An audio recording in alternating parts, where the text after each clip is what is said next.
understanding of my physics was one thing. And it's like, so I was trying to put it into my understanding of physics. And I really needed to take a look at my physics in a whole new way. And it wasn't changing the physics, it's just in looking at it in a new way, I had a deeper understanding of it. And that's when I started to understand the whole concept of calibration.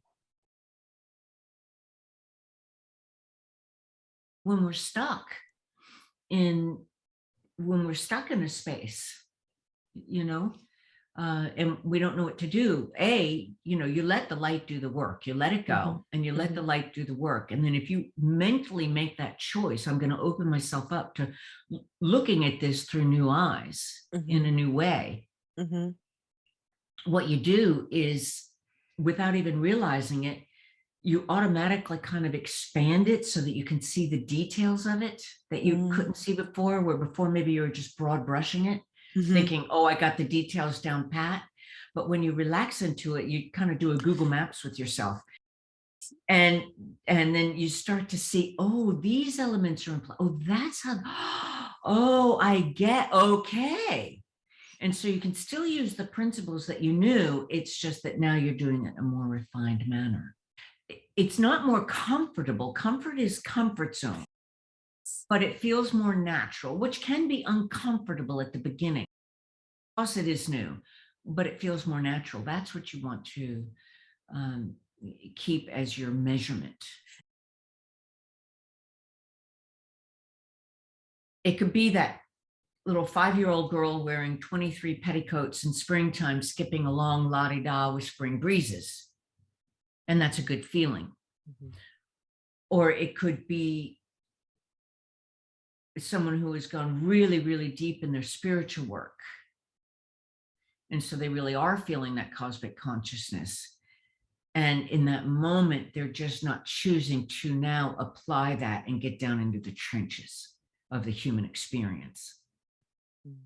And I think it's really important that we do get into the trenches of the human experience, because we can do our light work from afar, but it's when your boots are on the ground that you really get the true measure of how you're doing. But that's real important. If you only surround yourself with the people of your like mind, you're not really getting into the trenches. And so the light that you're anchoring is good.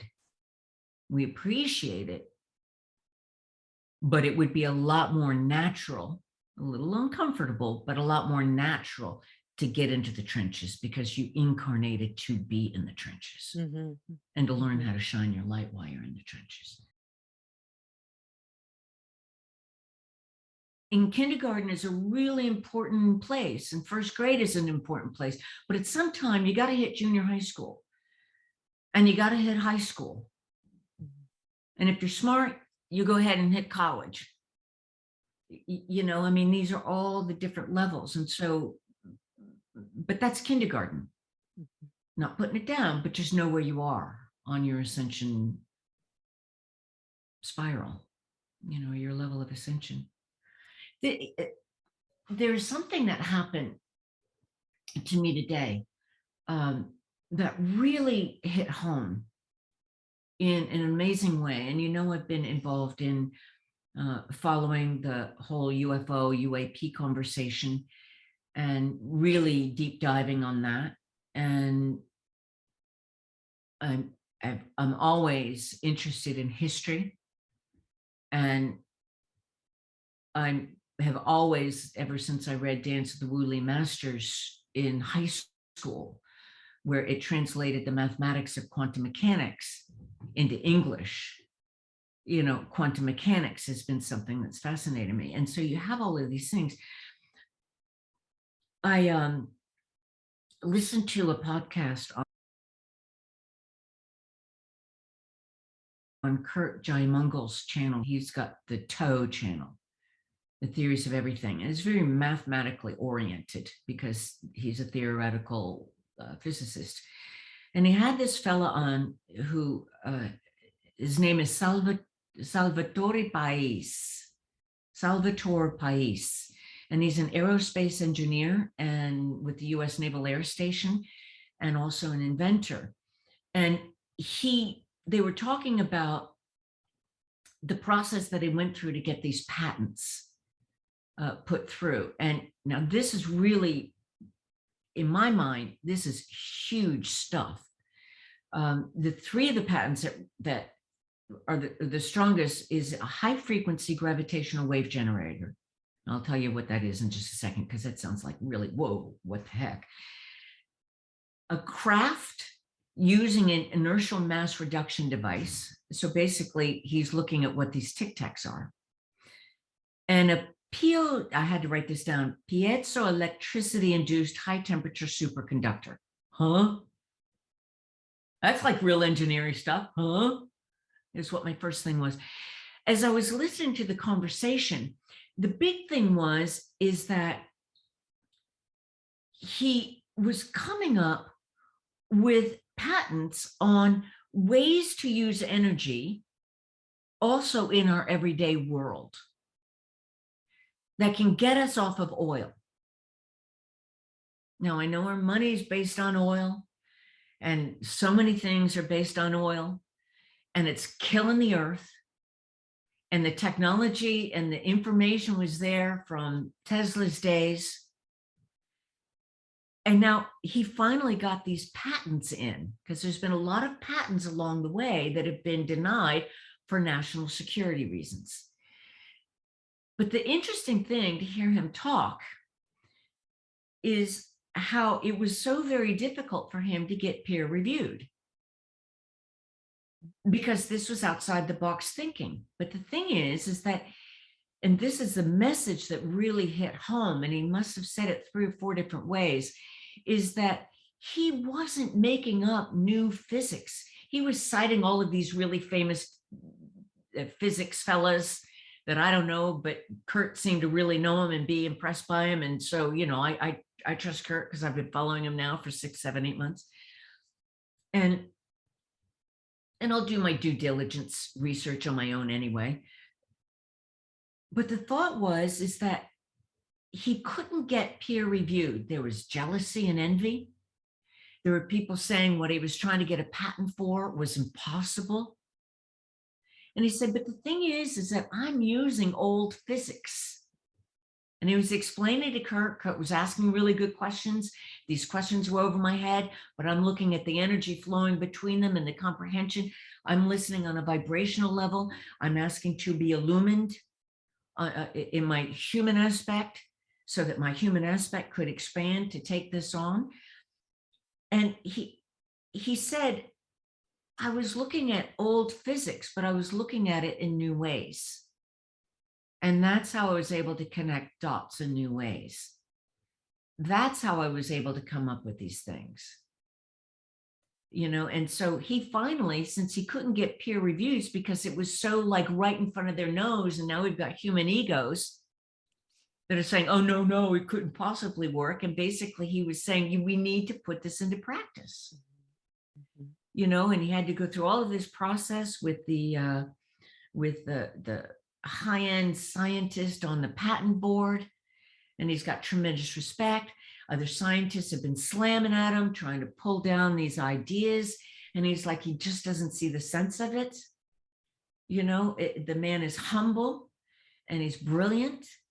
And as I was listening to him, it was like, you know, what he's going through, how different is that than what we as light workers go through as we start to waken up and we look at our lives in new ways. And then we start to tap into the energy of ourselves, and we start to learn that divine light is flowing through us. So we start to learn that divine light is equally everywhere present. We start to learn how to use these principles of divine light to transform those old thoughts and look at our lives in new ways, and how other people resist us. And so, you know, you can look at it in this camp and that camp, but I'm seeing so many things that this man is going through, and it could change the world. And he's putting the patent out there. He wants the Navy to have it, and he's not asking for financial remuneration. on the ways it's used in the future. So basically, he's putting it out there as open source. This is the wave of the future, is we open source our ideas, but we've got to persevere in sharing our light, persevere in sharing our work.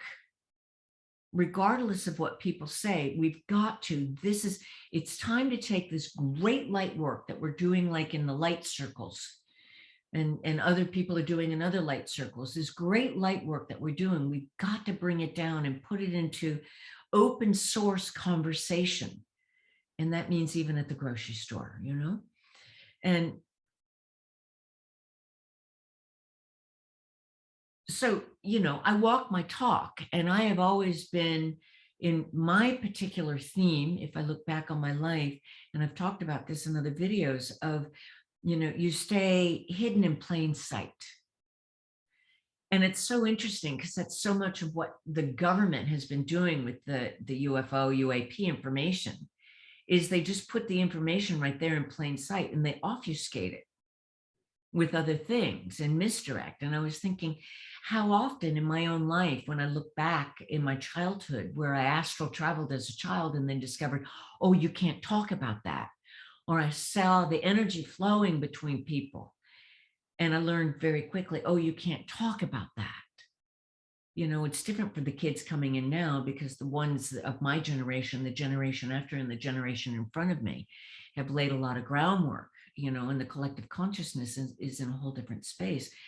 But you learn to stay hidden in plain sight, and you pick and choose who you speak your light to, and you pick and choose the way that you speak it. And yet, where we are now, we have to bring our light into the public forum and hold our light, even if other people attack us. Hold our light, even if other people are afraid of it. I'm going to cite this great quote Marianne Williamson said back in the 80s. She said, it's not our darkness that we're afraid of, it's our light, because it's so infinitely powerful. You know, and that's what makes us want to hang on to comfort zones, because we know we can go to the next one, but it's why we like to intellectually hang on to new knowledge before we actually put it into practice, because you have to move to that little fear zone of, maybe this is more powerful than I can handle. Well, guess what? It is.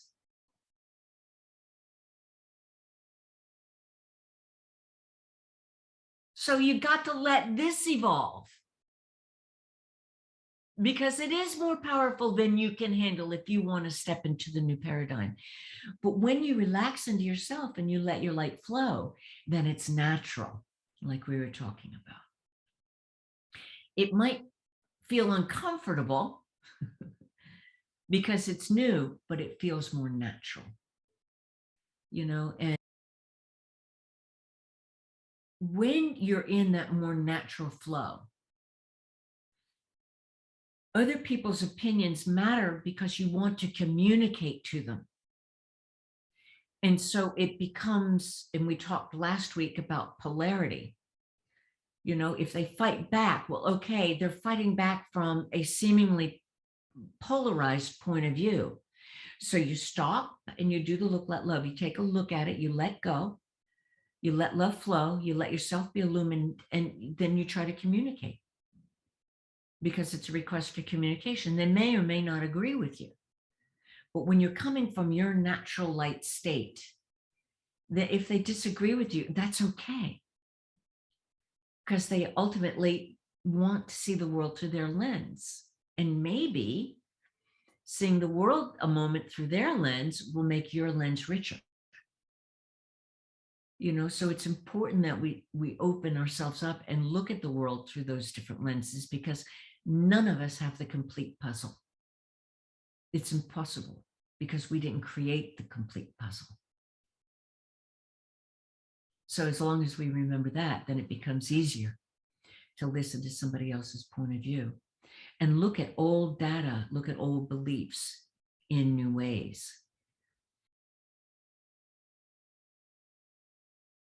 like, for example, today, bringing it into the public piazza or the public forum. Went to get my nails done. And then I went over to the dressmaker who's across the street to fix a zip on a pair of pants. And so I was in there and she asked, how are you doing? What's going on? And I said, and in Italian, we say, everything is in its place? Tutto posto? And the nice thing is say, yes, sì, tutto posto. Yes, everything is in its place. But I don't like to lie. And so kind of what I answer translating in English is everything that can be in its place is in its place, and everything else is finding its new place. And then that way I can honor the fact that, yes, there are lots of changes going on in my world, but I'm allowing them and I'm seeing where they're unfolding, and I'm allowing me to unfold, and I'm allowing my light to flow more fully and freely. So as I step into new arenas of conversations that are new to me, so it's like I need to feel what that is all about. And so she was asking, well, what are some new arenas? And I said, well, for example, I've been following my curiosity and really getting more involved in this UFO conversation. Now, you can believe in it, you can not believe in it. I don't really care. This is what I'm doing in my life. You don't have to do it.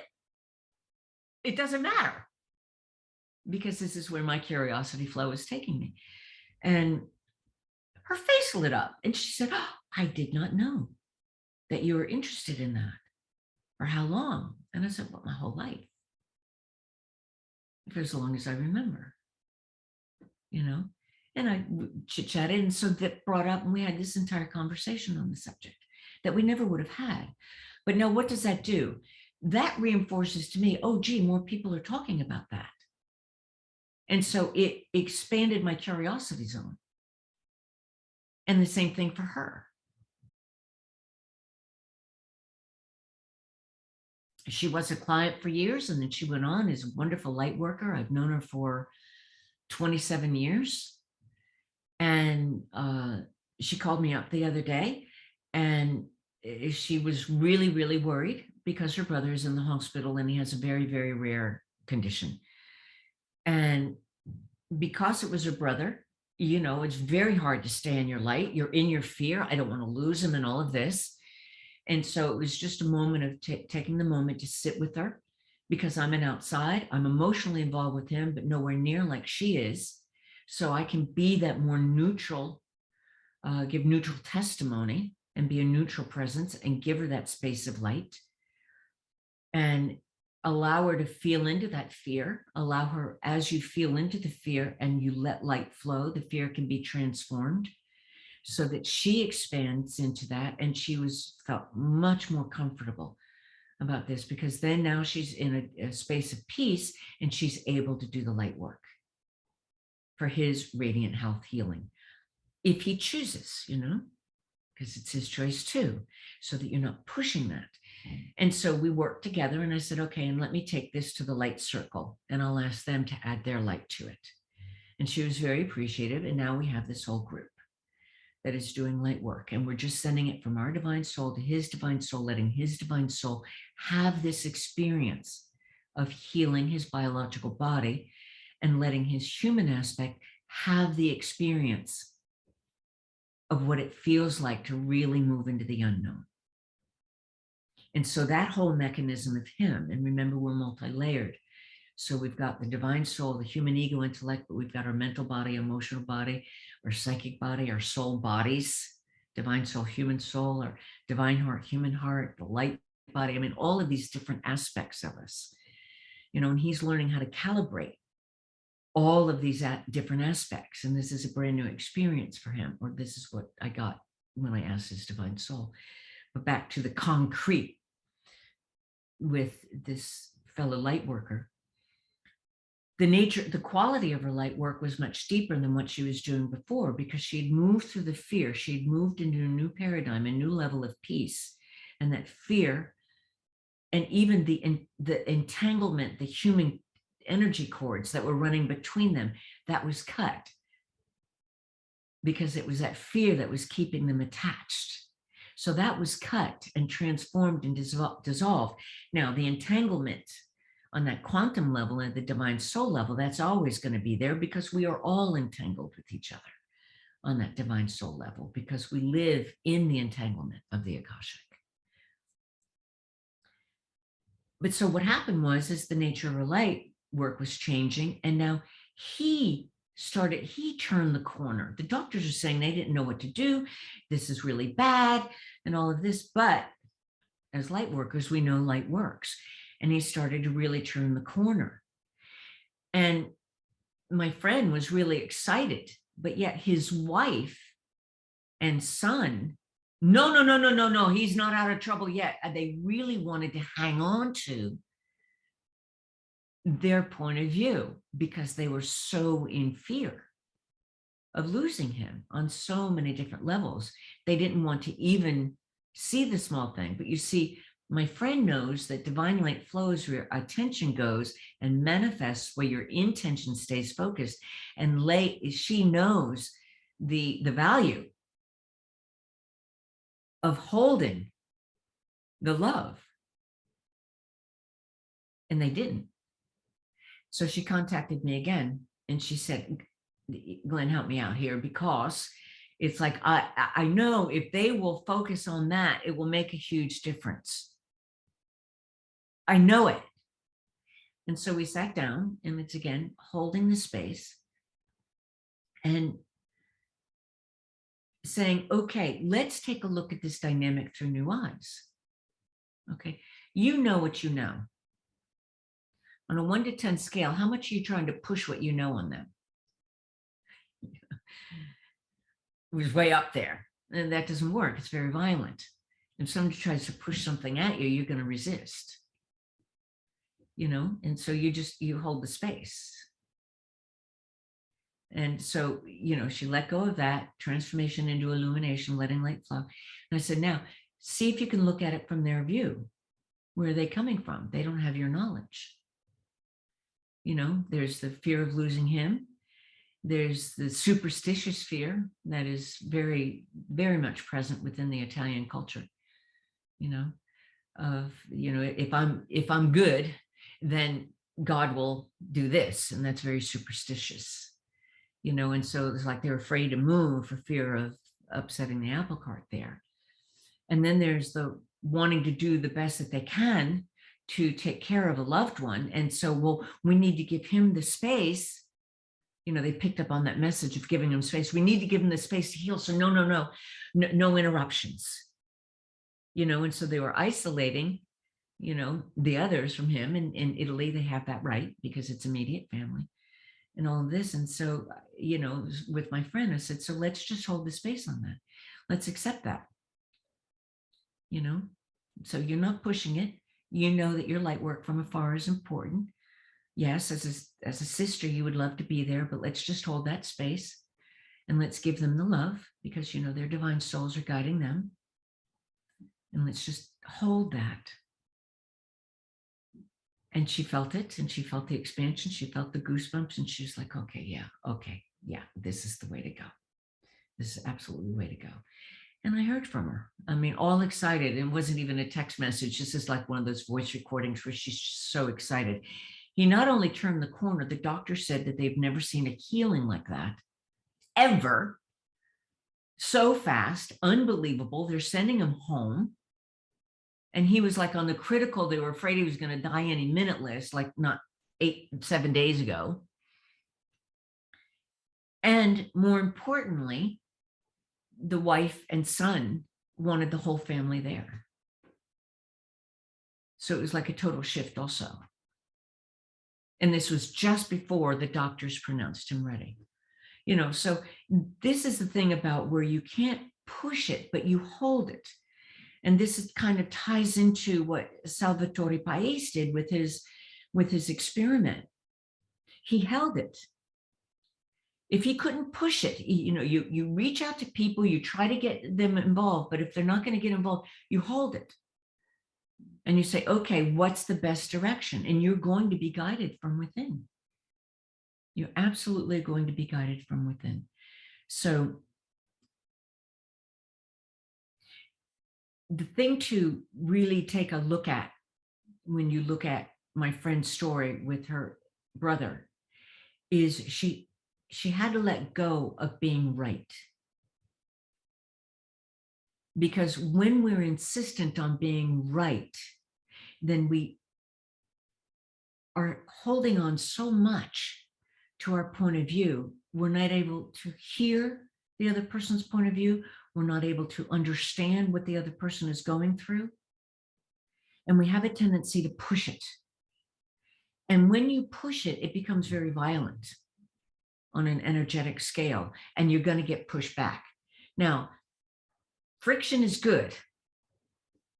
Friction can be good. It's just that what you want to do is let go of the human aspect of the need to be right so that you can do what feels natural. Now, I remember a real callback. This is way back when I was teaching time management programs in the 80s. And I was talking about listening within, and it was the early days of teaching about intuition when it came to managing your time in a business setting. And so the guy said, so basically what you're saying is if it feels good, do it. And I said, no, that's not at all what I'm saying. Because if it feels good, you do it, you're staying in your old ways. If it feels right, not because you want to be right, but if it feels right, do it. And now that was in the 80s. Let's fast forward. I'm going to change that to if it feels natural. It is the right course of action.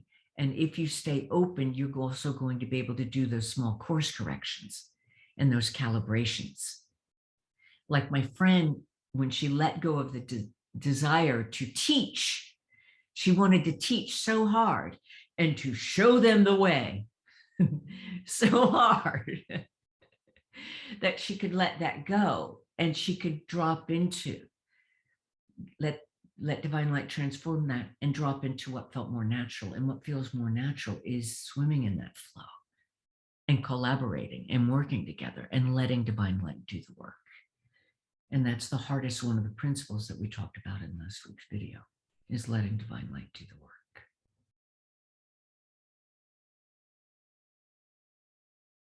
I would say, just in closing, the whole theme of this is take a look at the old systems of thought and take a look at it in new ways.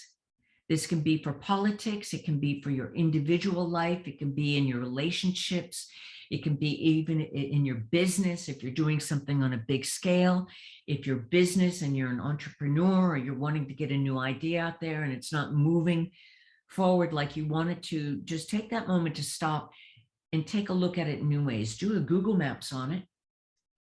You know, so if it's not working, just take a look at each thing and look at the dynamic and ask yourself within, where am I looking at this in a limited way?